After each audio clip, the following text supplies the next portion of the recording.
Do you like movies, comic books, science fiction, and more? Then you come to the right place. This is the Rebel Radio Podcast. You can find us at therebelradiopodcast.com. Follow us on Facebook, Instagram, Twitter. Thank you for listening and enjoy the show.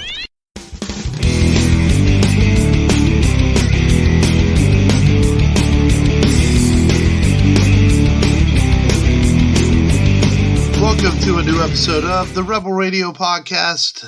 This is Mark. This is Matt. This is Long, the Ghostbuster. Yes. Right.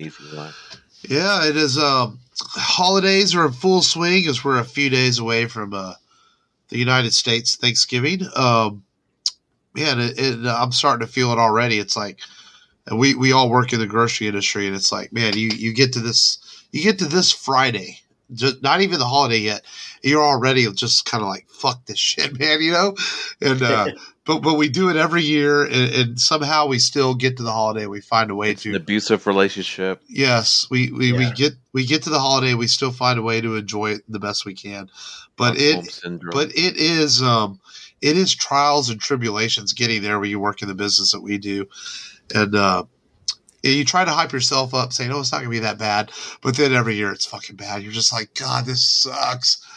You're like, but Matt, you're not on this bad on the end of it now. You're kind of out of the busyness of it in a way, but yeah, still. I get lucky because, I work overnight. So I do all the prep stuff for them. I make sure that they just get out of here okay. But the real chaos is whenever you get out there and you're going through the day.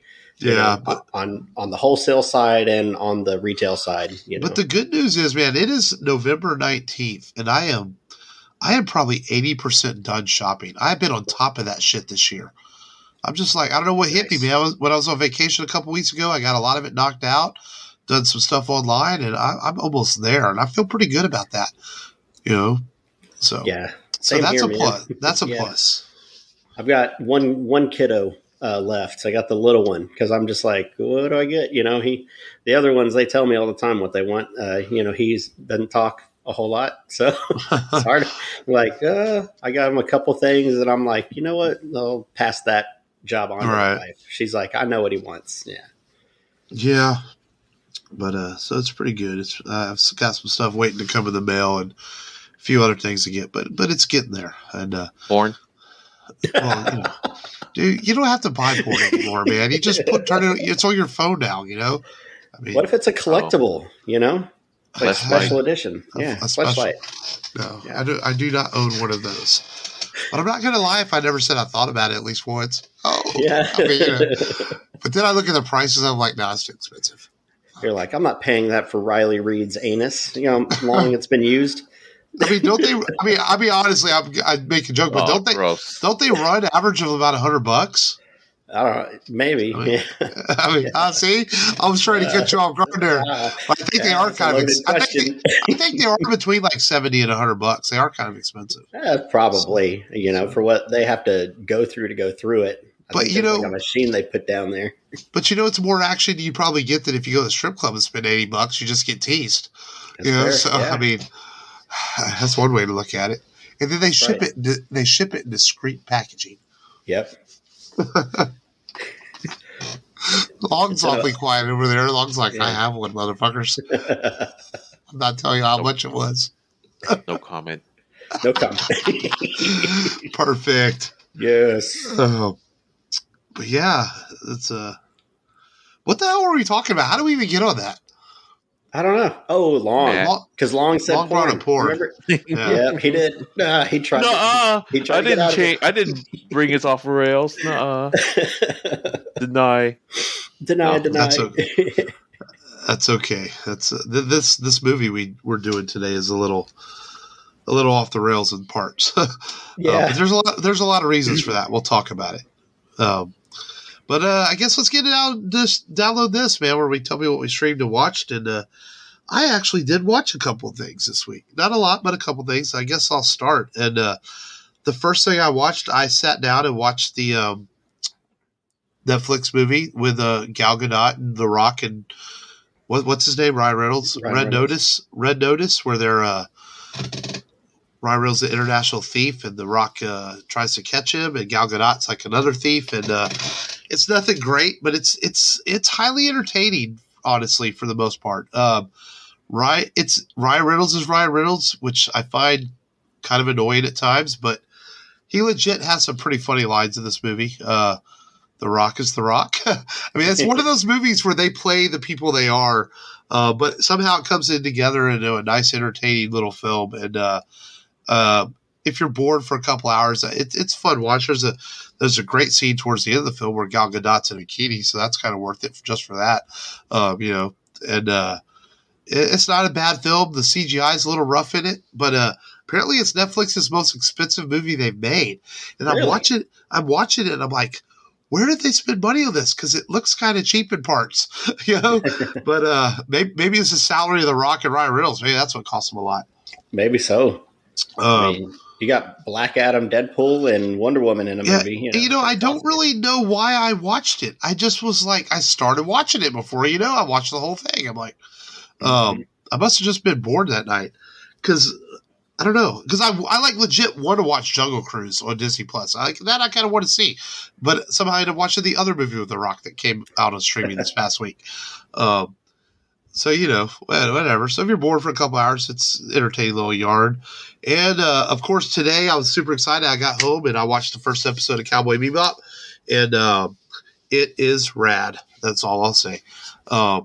You know what? I think general audiences, I hate to say it, but I don't think they're going to like it because you really have to be a fan of the anime, I think, to understand what they're trying to do with this. And I can see how general audiences might find it a little weird and a little kind of like not sure what to make of it. I don't know if that makes sense to you guys. Yeah. Because it's very much designed. It's accessible to audiences, don't get me wrong, but the true fans of the anime are going to get the idiosyncrasies of the show, if that makes any sense. And John Chow's great in it. Actually, all the casting so far in the first episode is on point. I think it's really good. It's not like that short where it's all Scott Pilgrim and shit. They don't do all that fancy editing like they did in that short. It's more straightforward storytelling. But it looks like a live action anime brought to life, and I think that's what's cool about it. And definitely looking forward to watching more of it. And but I came home today. I was excited to watch that first episode. And my only other thing, and I'll let you guys tell us what y'all saw, is it's more adult. Like the original anime it's pretty PG-13 and maybe even PG-16 because of some of Faye's funky outfits and the innuendos in it. But there's no bad language in it. And it's not ultra violent. The live action show, there's a lot of F-bombs in it and a lot of blood. So they chose to make it a little bit more. But I guess those of us that grew up with it, we're all older now. So maybe that's why. They made it like, let's make it for the audience that grew up with this show. So they did choose to go that route. It's definitely TVMA, so don't watch it with the kids in the room. But other than that, man, that's all I really watched this week. But at least I got to check out a couple of things. Cool. Nice, man. Oh, I did watch the first 10 minutes of The Harder They Fall, the Netflix Western. I didn't like it at all. That's all I'm going to say. It's. I was reading all this stuff, how it's really good and really well acted. No, that's what I heard. It's badly acted in the first 10 minutes. It's weird and over-the-top action. It's one of those where they try to redefine the Western genre, and it was just too much. I gave it 10 minutes. I was like, I didn't like it at all. I turned it off after 10 minutes. It just did not grasp me in the first 10 minutes. Like, no. I think that's why I started watching Red Notice. I'm like, oh, well, I'm going to see what this is. I flipped over that instead. So. Nice. Cool. I didn't watch anything. So. Busy week? No, I was busy and stressful. And I just played Final Fantasy, my escape. There we go. So. I mean, you watch porn at least once, so don't lie. What? You watch porn at least once, so don't lie. Yeah, I did. Yeah, okay. So, there you go. We're just being honest with ourselves. Right. Yeah. Well, I watched a few things. I watched it with your mother. With your mother. Yeah, that's just fucking weird, man. I did watch Jungle Cruise, and I liked it. I thought it, because it didn't it not do so well, I mean, I think not do so well is relative in this streaming year of 2021. Yeah. Movies are getting simultaneously released, so it's hard to say. Yeah, so I was like, I didn't know what to think of it, but it's fun. It kind of reminds me of like they used like a character blueprint for the Mummy. I feel like The Rock is like a Brendan Fraser type. Emily Blunt's kind of like a Rachel Weisz, and then the other guy's kind of like the goofy brother, kind of dainty a little bit, and don't want to get his hands dirty. But it's a cool story. I feel like I was equally surprised as whenever I watched Pirates of the Caribbean, maybe. Because you're like, what are they gonna? They're basing it off of a ride, right? Both movies are based off of a ride. Yeah. And I was like, it's actually pretty cool, pretty entertaining, cool story, good action. And The Rock tells dad jokes throughout the entire movie. Like, it's pretty funny. I've been on the actual ride. You have? Disney World. Yeah. That's cool, man. Is it fun?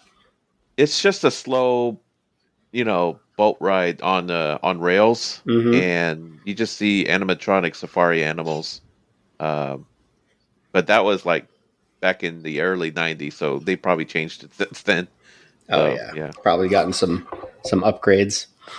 Yeah. But yeah, enjoyed the movie. I think I watched it twice because Jackie didn't see it, so I watched it with her again. And I watched, I just went ahead and rewatched the first Ghostbusters. Because why not just watch both, and of course I was going to go Sunday, but I ended up going to see Ghostbusters Afterlife today. It is nostalgic goodness. Made me remember whenever I was a kid and watched it. I felt like that's what I felt like. Brought both my oldest kids and they enjoyed it. It's worth seeing. I mean, there was a lot of clapping a couple times. I don't want to hear too much. I'm seeing it Sunday, so I don't want to hear too much. Yeah, no, I'm not. I'm just gonna, I'm not gonna give you any plot or anything, because I think the trailer tells you just enough, and good send off, of course, for because he's already been gone for a while, Harold, but I felt like they handled him not being able to be in the movie very well. And there's 2 post-credit scenes, so make sure you stick around. There's a lot of people that just bolted off, but there's 2 post-credit scenes, and just stick around for those. And go see it. I did watch. I forgot. I did read because Michael, remember, he didn't go with us, so we did watch Shang-Chi the other night because Michael hadn't seen it, and it held up well even the second time. I still enjoyed it a lot. And I was just thinking about, I also watched that little documentary they put on Disney Plus about Boba Fett. Which was cool because even me, the hardcore diehard Star Wars fan, I had never seen the footage before of the Boba Fett prototype costume where they're like kind of showing it off to sell it to like retailers or whatever it is. And it's all white. And he's like, this is the Boba Fett. So there was some cool stuff in there.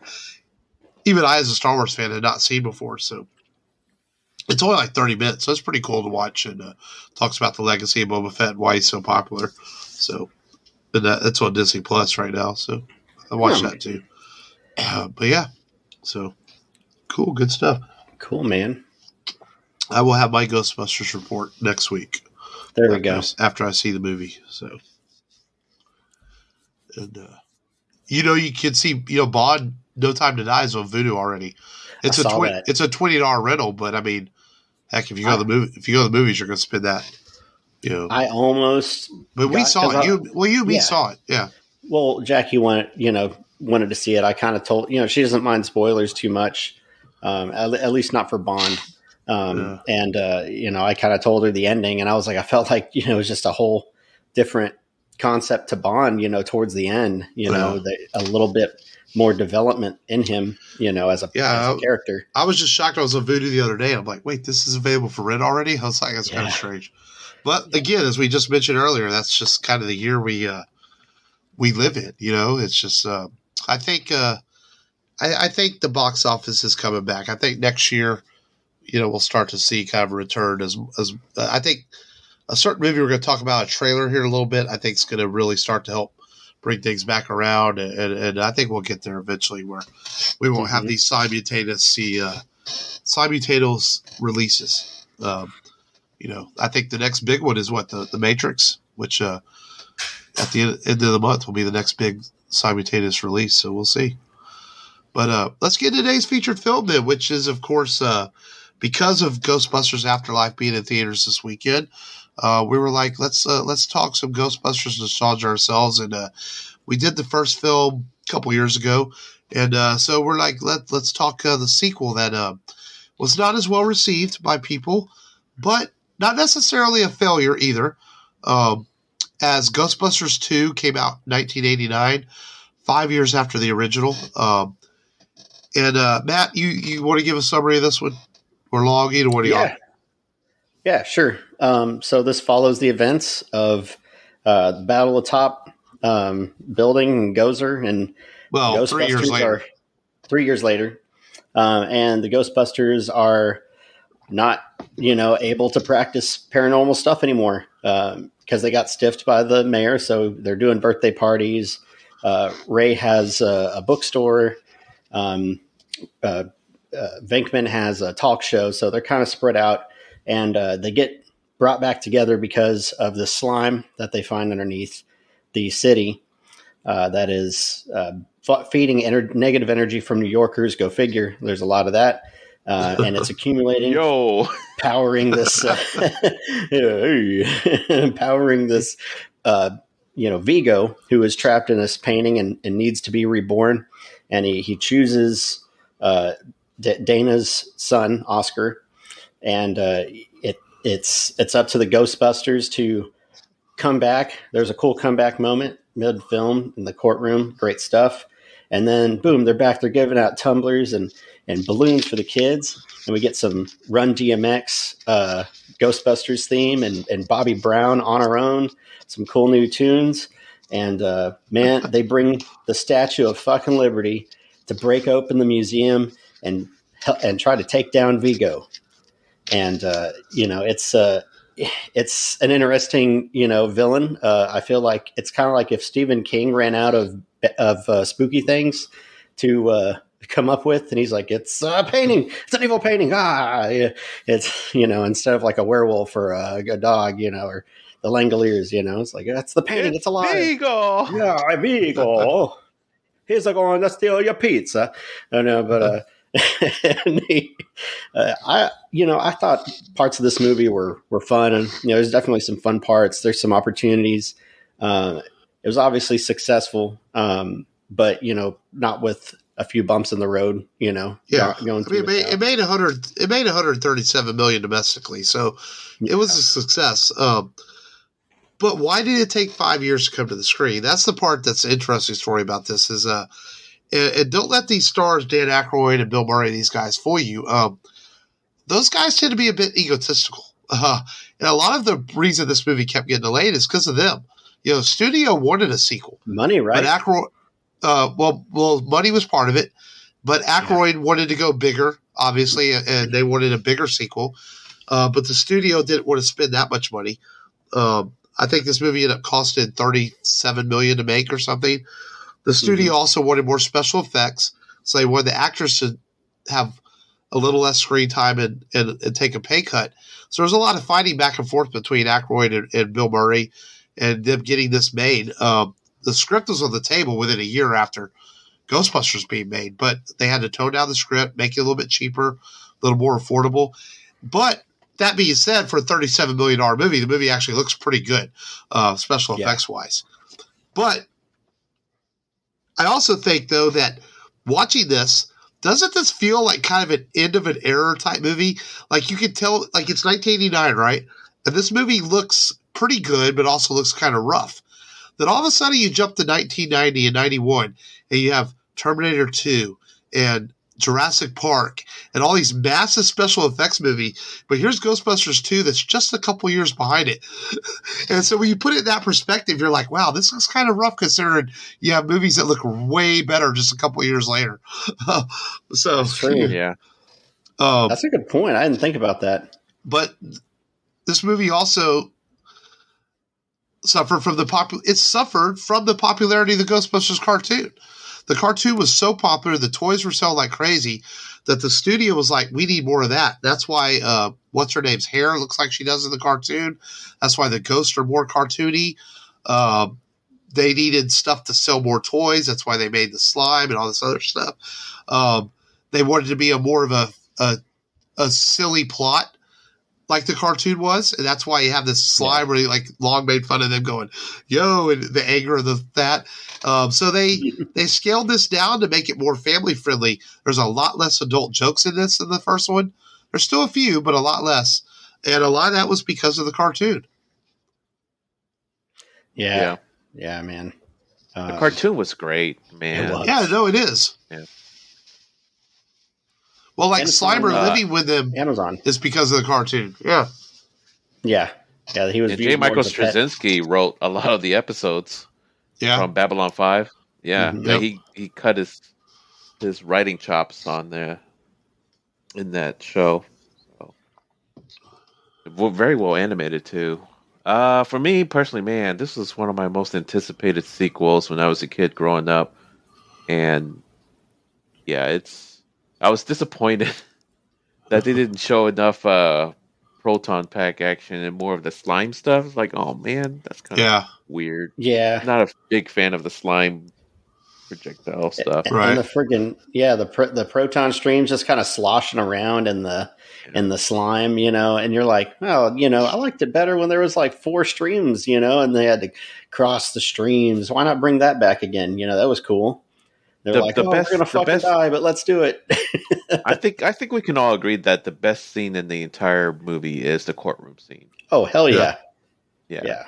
That's the best scene in the whole movie. Everything else is okay. And the comedy's pretty funny in that movie. I was going to say, the comedy in that scene is good. And that is one thing about Ghostbusters too, though. Overall, is the comedy doesn't miss. Aykroyd, Murray, all those guys together are still great. When they're on screen. But that's my biggest thing with this. Movie's an hour and 45 minutes, and I feel like there's only 20 minutes of the Ghostbusters in this movie. It feels like there's a lot of stuff with Dana and Lewis and the bad guy. It feels like where are the Ghostbusters in this movie? Yeah, man. Just watching it again. I watched it whenever I was younger, so I didn't maybe grasp some of these jokes. Right. And then you watch it again and you're like, oh, I got a judicial restraining order, that blue thing from her. My clients could be exposing themselves and you don't want us exposing ourselves. And I was like, I don't think I caught that when I was a kid. I was just like, okay, they're just talking, right. Shoot your proton packs. But man, the road scene, the pothole jokes from that, and they're like, "Oh, we're from the telephone company." Oh, you see, I'm digging this hole, acting like construction workers and stuff. Oh yeah. And Bill Murray, I think, hams it up pretty good in his performance. And then, they're like, "Hey, we already checked. You're not from the power company. You're not from the phone company. Where are you from?" He's like, "I got a gas leak here." Well, and then the other part that though is these guys are supposedly famous after saving the city, but yet they still like people just like, wait, what are you doing here? They don't know him. Who are you? Yeah. Oh, yo. The movie also suffers from a couple of cuts. Like there's a scene where I think is it Peter? Peter gets possessed by the painting. And he takes the Ray. And he takes the Ecto-1 on a joyride through the city. And they end up cutting all that. But there's parts of it that were added to the montage. So it explains why Ray at the end gets possessed by the painting again. So it just sort of happens at the end really quickly. You're like, wait, what just happened? But because of the scene that was cut earlier in the film, that would have explained what was going on at the end of the movie. Yeah. And when I was a kid, I didn't know. Yeah. Well, as a kid, I didn't notice that. But as an adult now, I'm like, that's really weird at the end of the movie. Like, why did that happen? It's like, but it would have made sense that they had left that scene in the film. You only get the subtle nod whenever he sees the eyes flash. And you feel like there's some kind of connection there, but obviously you don't know where that connection, was going to go because the scene was cut. And it's so weird because, like, I was researching the movie. There's really no explanation as to why the scene was cut. It was only 2 or 3 minutes. It would have made sense in the movie. It was already shot, special effects, everything were done. Yeah. So they chose to cut this and put it in the montage instead, which isn't really, but you don't know it's part of the montage. Just an odd choice, I guess, in the cutting room. It almost feels like something that the studio did that not Ivan Reitman did, you know? Mm. Yeah. Studio getting in the way. Yeah. Columbia, didn't they get ticked at Columbia for kind of screwing around with the movie? Oh, yeah. Oh, absolutely. That's why number 3 never got made. A lot of those, they were pissed off with Columbia Pictures. Dan Aykroyd saw the finished film, and he said what I just said. He goes, where are we in the film? They were cut so much from the film. It's called Ghostbusters, but they're in the movie for maybe 25, 30 minutes of the film of screen time, it seems. So Aykroyd was pissed. Bill Murray was like, I'm done. So that's a lot of that was Columbia is a lot of the reason number 3 never got made, despite this being a success. Yeah. Columbia, which turned into Sony, and the Sony's history of making movies. Yeah. I've not made a secret about it. They just don't know how to let things breathe. Right. So yeah, it's unfortunate. Then there was the popularity of the video game in the 2000s. Ghostbusters started making a comeback. The home video release of the real Ghostbusters, and there was talks of a part 3 being made, and that never happened either. Though obviously then we lost Harold Ramis, so the studio chose to go the route of that female reboot, which was not well received, and it has nothing to do with being females. It's just not a very good movie. My 6-year-old son is smart enough to go, Dad, this isn't very good.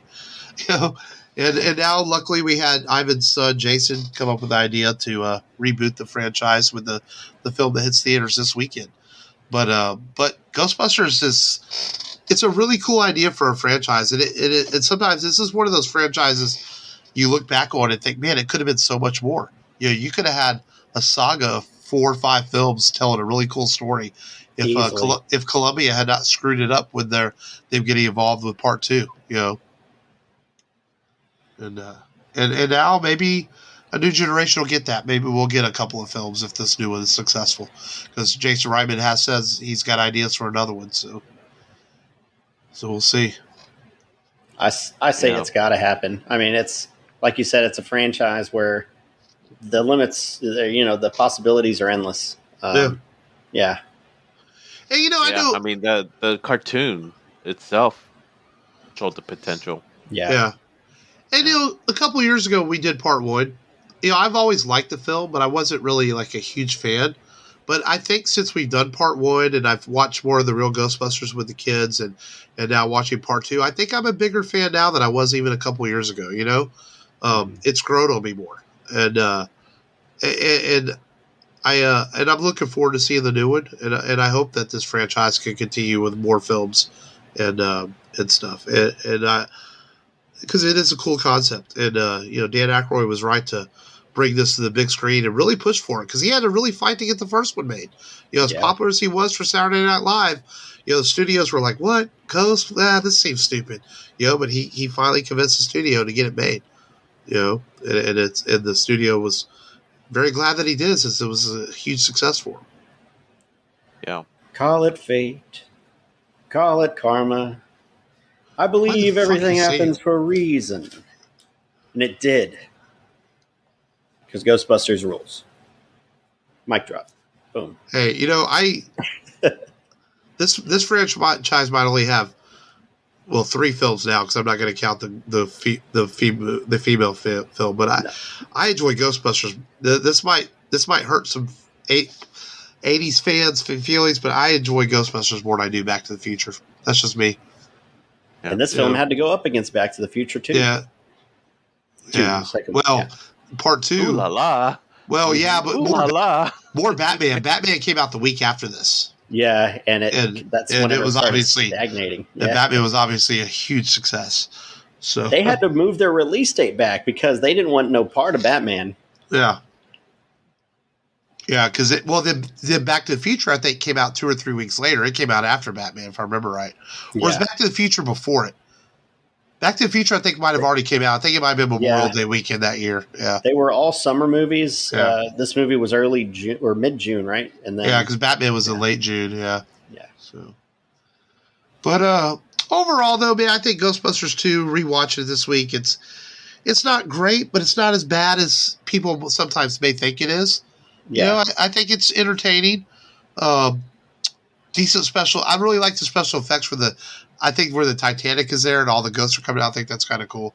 And it actually came back to its original destination, Pier 34. Yeah, they use the same pier number.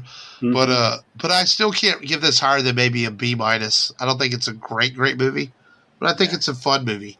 It's an okay follow-up.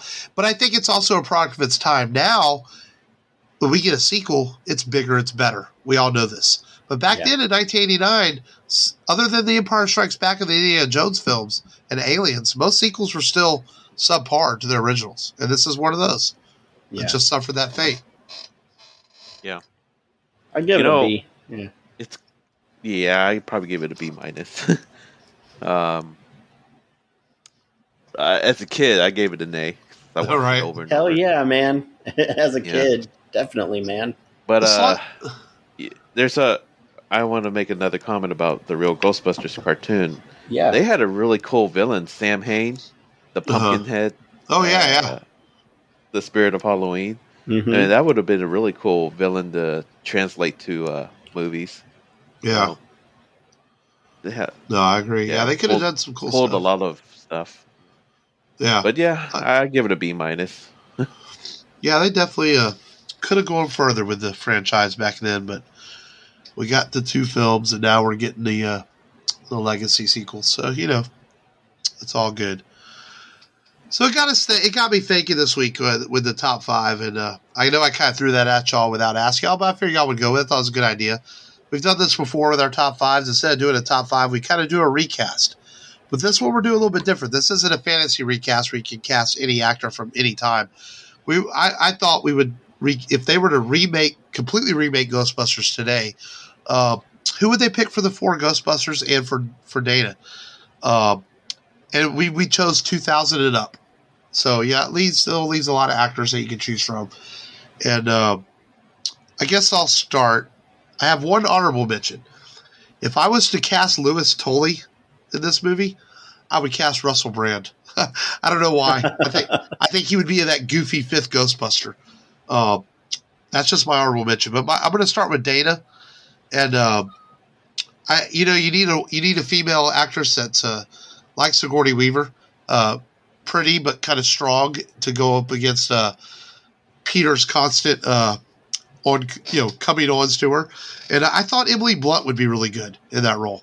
I think that she would be a really good Dana in modern times, because she's shown obviously in The Quiet Place and Edge of Tomorrow that she can be tough, but she can also be really beautiful and pretty in movies she's done too. Yeah, she's like that in Jungle Cruise too. Number 5, I would probably go with Ray as played by Steve Carell from The Office. Oh, nice! I think he brings that same enthusiastic energy to that character, like Dan Aykroyd did. So, Steve Carell for Ray. That's a good one. Yeah. I also started off with Dana, and I've got Aubrey Plaza. I feel like she could still joust with the guys. She's still pretty, but in an awkward, funny way. She's more than pretty though. She's smoking hot. Yeah, she is, and she's like that awkward kind of funny, which I like. Hard to find.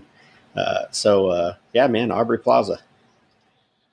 Oh, I have Winston next, and this might seem like such an easy pick, but man, Dave Chappelle. Oh, damn, yeah. I think he'd make a great Winston. And give him more lines. Unfortunately, Ernie Hudson does. I love Ernie Hudson, and I got to meet him. He's such a nice guy. But he's kind of thrown in there for part 1 because Eddie Murphy turned it down, and he's not given a lot to do, and he's still not given a lot to do in part 2. He's given a little bit more to do. Mm-hmm. But if you were to make this today, you were to cast him with like Dave Chappelle, you would give him some funny lines, and you would probably give him more to do. Oh, definitely. Number 4, I think I would go for Egon, Bill Hader. He can pull off almost any kind of a role, but I can kind of see Bill Hader as taking over as Egon. I like that pick. I think Bill Hader could do that. Yeah. I also went with Winston as number 4, but I went like a different route. I wanted, because Winston feels like such, so one of the most normal of them all, and so I went with Michael J. White. Like a badass Winston. Yeah. I want my Winston to be able to. That's my thing, though, man. I like. That's my thing. I like Michael J. White. Don't get me wrong, but I just feel like I almost feel like he's too strong of a presence. Like he would kick everyone's ass. Maybe, maybe so. He'd like F this proton pack and just start. That's what I'm saying. Maybe he'd beat the shit out of people. But not a terrible pick. But it would be like he'd have to be a reserved Michael J. White. He'd have to back it up a little bit. Yeah. Number 3 for Peter, man. This might be a weird pick because like it's just, this is what I found the most difficult because it's hard to replace Bill Murray because he's so fucking good. But I went with Will Ferrell, man. I think if you take Will Ferrell like in his prime, he could be kind of like male chauvinistic like Peter, but he also can take care of his business if he needs to. Like whenever he was in The Other Guys. Yes. Yeah, exactly. That's what I was thinking. This other guy's character. That is kind of a version of Peter.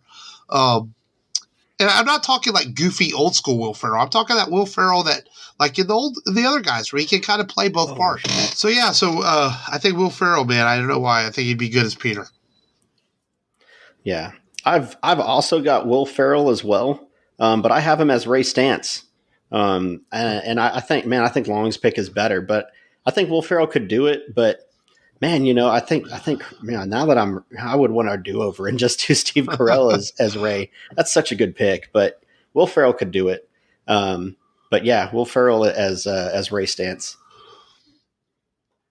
What number are we at now? 2. 2. I kind of went a different route. I kind of gender bend. Well, no, Long didn't do his number 3. My number 3 is Dave Chappelle. Yeah. Too. Okay. Oh, nice. Yeah, same. Because I started it, so Long hadn't done his number 3 yet. Yeah. Yeah, that was my number 3. Yeah. So number 2, Mark. This is kind of my weird pick for Egon. This was a hard one too because Harold Ramis is so good, and I went. I don't know why I picked Joseph Gordon-Levitt because he feels like he can play like that straight guy that makes jokes that are kind of nerdy like Egon does. Yeah. But yet he can kick a little ass too. Because I was Googling like nerdy comedians and things like that, and I just couldn't find anybody that I really liked. Then I started thinking, man, I don't know, Levitt could play this role. I was thinking of him with glasses on, and I don't know. I think he could do it. Maybe it's an odd pick, but it could work. Yeah, no, that's a good pick. I've got Peter as played by Ryan Reynolds. I know that maybe it's not seems like a good fit, but I feel like he can talk so much crap though. He's a good crap talker. He's the same person in every fucking movie. I don't know, but he's kind of like toned down a little bit, and I kind of like this toned down Ryan Reynolds a little bit more. When has he ever toned down? Just a little bit. I feel like there's the edge is off from like Waiting. If you watch Waiting or Van Wilder, he's definitely not that. He's not that Ryan Reynolds anymore. He's this older. He's the same. Ryan Reynolds. He's the same. Yeah, definitely looks the same. He's always been the same. Well, my number 2. I kind of went a non-traditional route, and I picked. If I were to do Ray as a female, cast by a female star, I would put Sandra Bullock as a Ray. She could bring that enthusiastic energy. Oh wow, that childlike charm. Because I've seen her in that kind of role before when she does a sitcoms for. I thought your Ray was Steve Carell. Yeah, that's what I thought. Yeah, I didn't think we had any rule about repeating casts. Oh, well.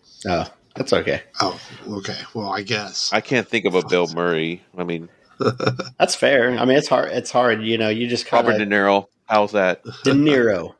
Well, He's not even. What the hell? Well, my number one is Ray, and it is Steve Carell. That's who also I picked, actually. Oh, yeah. So, nice. So I was trying not to say anything when you said it long. I was like, God dang it, long stealing my thunder. Because I felt like that's a good fucking pick. you know? But I definitely can see Steve Carell as Ray for sure. Being the guy that's trying to convince people about the paranormal being real and being kind of the straight man of the group, but also kind of goofy too. Good one. I've got Robert Downey Jr. as Egon. I think he could play the nerdy type. You know, obviously he played a scientist. You know, in Marvel. I don't know. I see him more as maybe a Peter. Yeah, I'd say more like Peter. I think he'd be a Peter. Yeah. I almost picked the Quitman. You know, the guy who played Spock in Into Darkness. He kind of looked like Egon to me, but I didn't know. Quinto, not Quitman. Yeah, Quinto. Almost, but I don't know. I felt like RDJ. Yeah, you know. Cool. Yeah. Well, my number one pick. It's going to be Paul Walker as Slimer. Boom.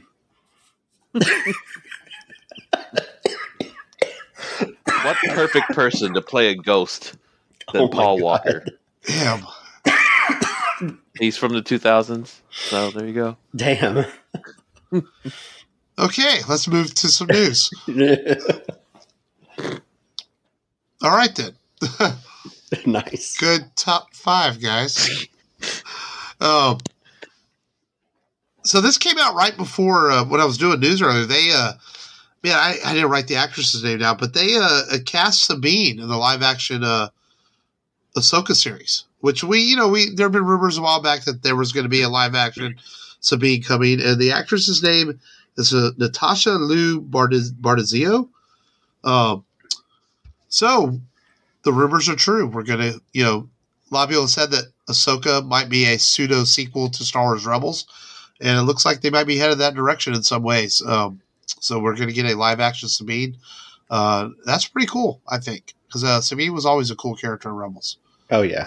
So if it's any indication what Dave Filoni and Jon Favreau have done so far with the live action shows, I have all the faith in the world in them that they're going to do this just as well.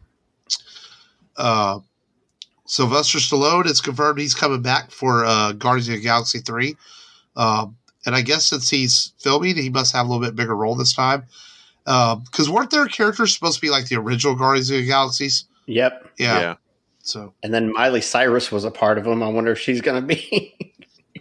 Well, I don't know. I haven't seen. Well, I know Ming-Na Wen says she's not in it. Because she's busy doing Boba Fett, Mandalorian, all that stuff anyway. So maybe they're not bringing back all of them. So we'll see how that turns out. And a quick side note: did y'all see? Man, I completely forgot about that Rocky IV director's cut. Oh yeah, I started to rent it on Vudu, but then I started reading reviews of it and saying that it's kind of a letdown because he was promising like 40 minutes of new footage. Apparently, there's like 3 minutes. And it's a lot of just re-edits and scenes. They said a lot of the heart of the film was taken away, like the way he edited stuff. So now I'm kind of like, I might just wait till it hits the streaming. Eventually it's going to be on HBO Max because they own all those Rocky movies. So I think I'm just going to wait for an HBO Max and watch it then because I bet it'll hit that eventually because I don't want to pay for it if it sucks. Yeah, that's disappointing. Because I was really hoping. Yeah, I was really, Stallone was really hyping that up, and I was thinking, man, this could be cool. And then I was reading some reviews, and I'm like, oh, that's kind of disappointing. So, oh well, I guess it happens. This long in production series based on the Halo video games finally got a teaser trailer this week, and where it just shows Master Chief putting on his helmet and saying a few words, and I guess it's going to be on Paramount Plus. I mean, this thing seems like it's jumped around. Peter Jackson was going to produce it at one point. It was going to be on Showtime. Then it was going to be on FX. And then it was going to be a movie. And then it was going back to a TV series.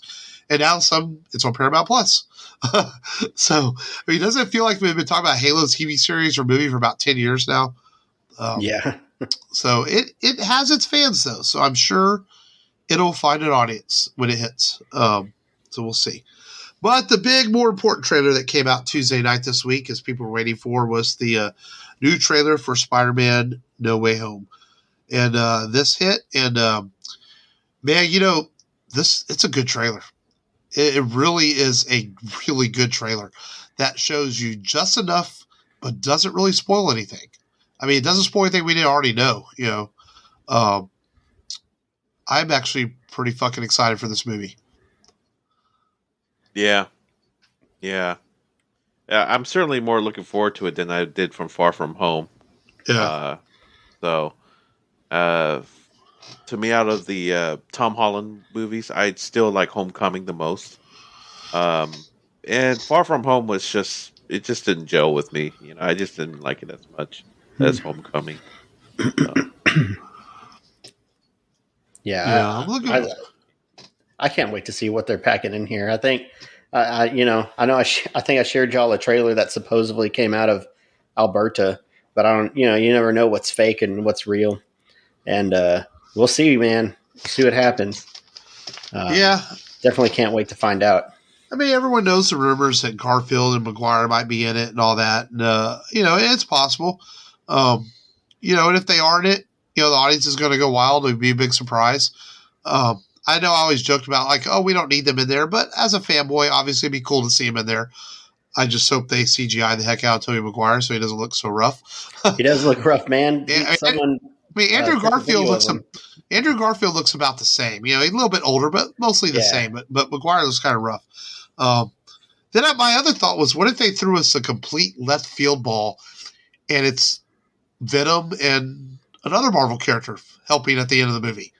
It's like what if that was to happen? Like Venom shows up in the multiverse and decides to help Spider-Man. I mean, just crazy thoughts. We all see in the trailer the throwback to when Mary Jane was falling and Gwen falling in the Amazing Spider-Man 2, and we see MJ falling in this one. So, we see that.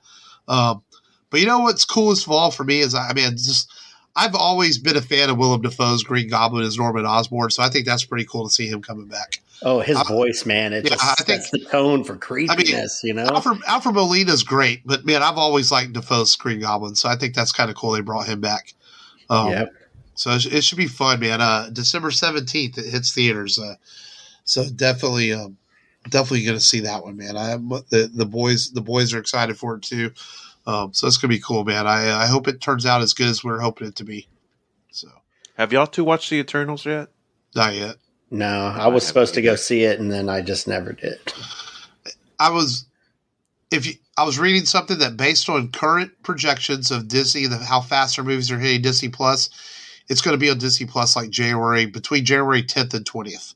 I'm like, I'll just fucking wait, because it's been about 45 to 60 days they're hitting Disney Plus. So I'm like, I'll just wait. Yeah. And it's like 2.5 hours too. And that's a long sit in the theaters if I was to take the boys.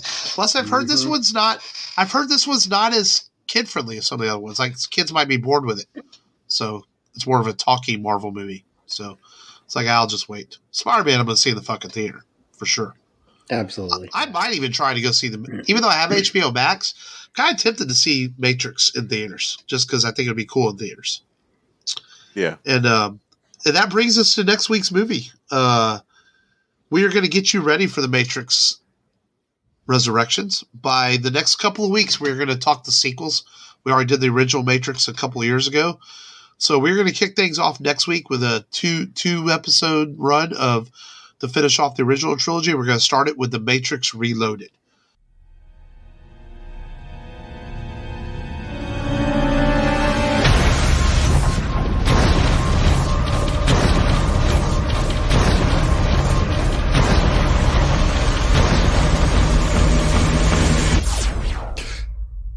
Here we go.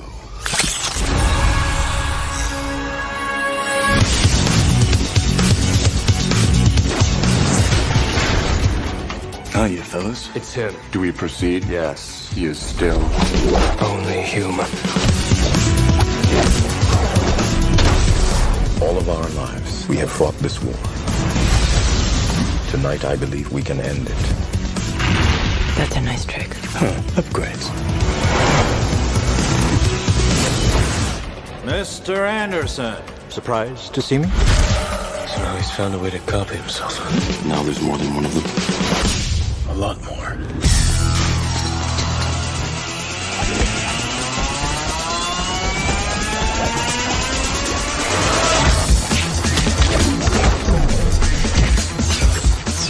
Come on!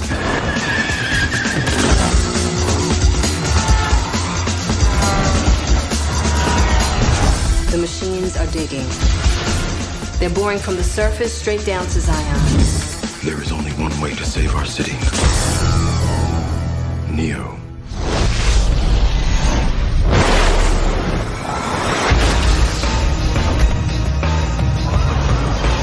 What happens if I fail? Then Zion will fall. They need you. I need you.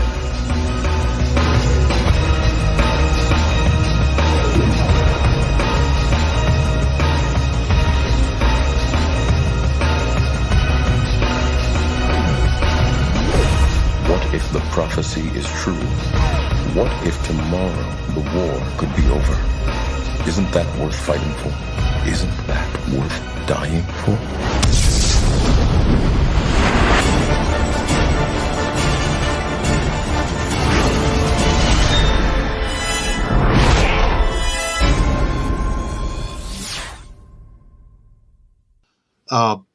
This is a heavy sequel. You know, it came out. It's got some great sequences in it.